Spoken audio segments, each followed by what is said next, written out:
आज शोर है, कल सफलता होगी। रिलायंस जैसी राह पर व्यू नाव होगी। आइए, आज हम आपको इतिहास में कुछ साल पीछे ले चलते हैं, जहां आपको रिलायंस के बुरे वक्त का दौर मिलेगा। रिलायंस का मुश्किल समय 1970 से 80 के दशक में आया था। ये सिर्फ वित्तीय नहीं, बल्कि राजनीतिक, नियामक और बाजार स्तर की चुनौतियों का मिश्रण था।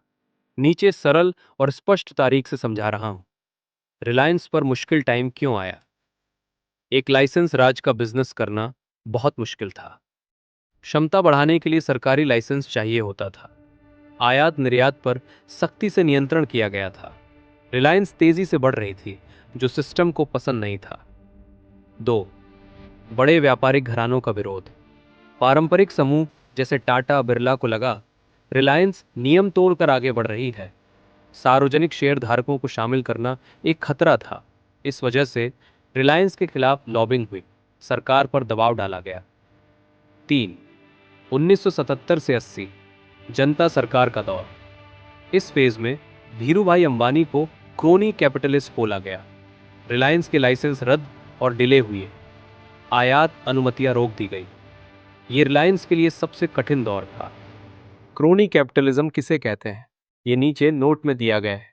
इसका मतलब होता है, क्रोनी कैपिटलिज्म को हिंदी में सहचर पूंजीवाद या साठ गांठ वाला पूंजीवाद कहते हैं, जिसमें व्यापार की सफलता बाजार की शक्तियों से नहीं, बल्कि राजनेताओं और अधिकारियों से मजबूत रिश्ते बनाने पर निर्भर करती है, जिससे उन्हें अनुचित लाभ जैसे कर छूट, अनुदान या एकाधिकार मिलता है, और ये भ्रष्टाचार, असमानता और प्रतिस्पर्धा की कमी को बढ़ावा देता है।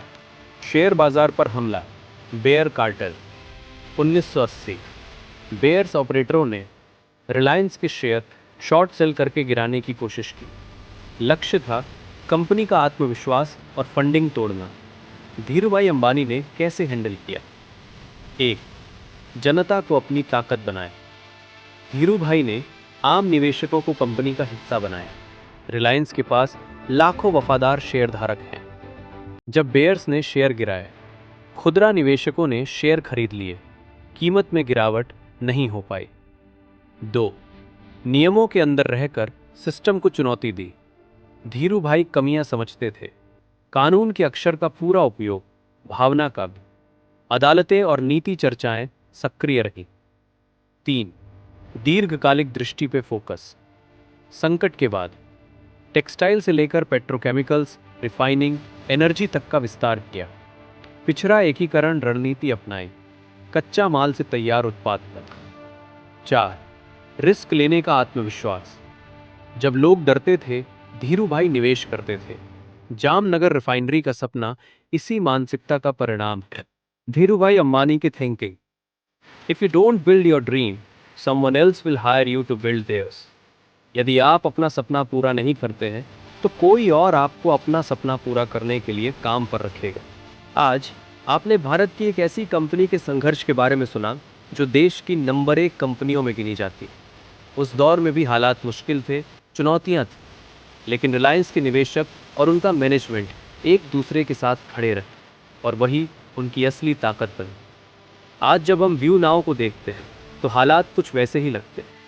फर्क सिर्फ इतना है कि यहाँ लोग एक दूसरे को दोष दे रहे हैं, आरोप लगा रहे हैं, और अंदर से ही सिस्टम को कमजोर कर रहे हैं। आप सबको ये समझना होगा कि आज व्यू नाउ को आप सबकी ज़रूरत है, क्योंकि जहाँ 10 हाथ कुछ नहीं कर सकते, वहाँ 1 लाख हाथ मिल जाए तो नामुमकिन भी मुमकिन हो जाता है। आज मैं 2 बातें साफ कहना चाहता हूँ। पहली, व्यू नाउ के एसेट मालिकों से। व्यू नाउ के एसेट ओनर्स सिर्फ निवेशक नहीं हैं, वे उस सिस्टम की नींव हैं जिस पर यह पूरा इंफ्रास्ट्रक्चर खड़ा हुआ है। आपका धैर्य, आपका विश्वास और आपका साथ, इसी ने व्यू नाउ को आज तक जीवित रखा है। आज अगर कुछ समय के लिए भुगतान रुका है, तो इसका अर्थ ये नहीं कि सिस्टम खत्म हो गया है। इसका अर्थ ये है कि सिस्टम कानूनी और सही रास्ते से खुद को और मजबूत बना रहा है। व्यू नाउ भागने वाली कंपनी नहीं, इसीलिए उसने आसान रास्ता नहीं चुना। उसने झूठे वादों की जगह कानूनी प्रक्रिया, दस्तावेज और पारदर्शिता को चुना। एसेट ओनर्स ये याद रखें, जिस कंपनी का इंफ्रास्ट्रक्चर, जमीन पर मौजूद एसेट्स और कानूनी लड़ाई चल रही हो, वो कंपनी स्कैम नहीं होती, वो संघर्ष कर रही होती। आपका संयम ही आपकी सबसे बड़ी ताकत है। व्यू नाउ को आप पर गर्व है। और दूसरी बात, उन लोगों से जो व्यू नाउ को गलत बोल रहे हैं। अब मैं उन लोगों से कुछ सवाल पूछना चाहता हूं जो सिर्फ बोलते हैं, आरोप लगाते हैं और माहौल खराब करते हैं। सवाल एक, अगर व्यू नाउ खत्म हो गया तो क्या आपका पैसा वापस आ जाएगा? सवाल दो, क्या किसी को गाली देने से, बदनाम करने से सिस्टम ठीक हो जाता है?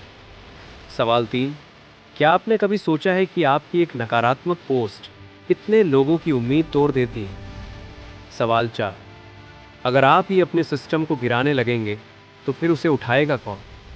सवाल पाँच, क्या आपने कभी पूछा कि मैं व्यू नाउ को मजबूत कैसे बना सकता हूं?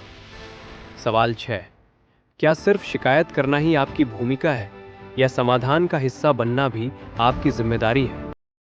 सवाल सात, जब हालात खराब होते हैं तो क्या सच्चे लोग भागते हैं या डटकर खड़े होते हैं?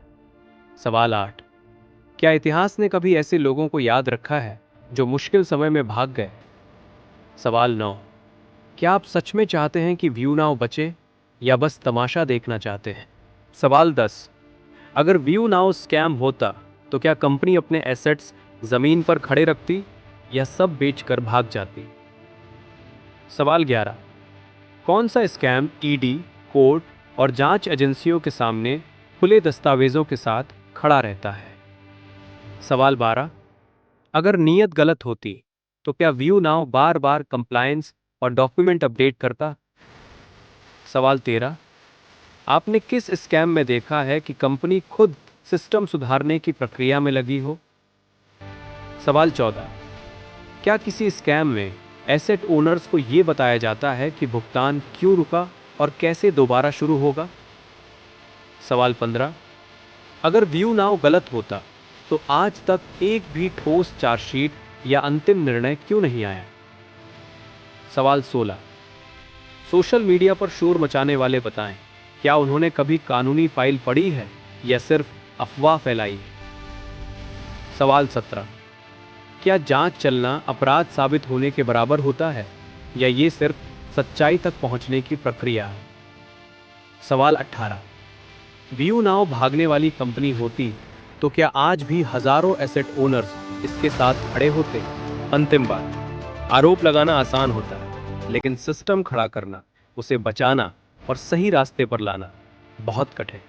व्यू नाउ वही कठिन रास्ता चुन रहा है और इतिहास में वही कंपनियां टिकती हैं जो दबाव में भी सही रास्ता नहीं छोड़ती। Thank you.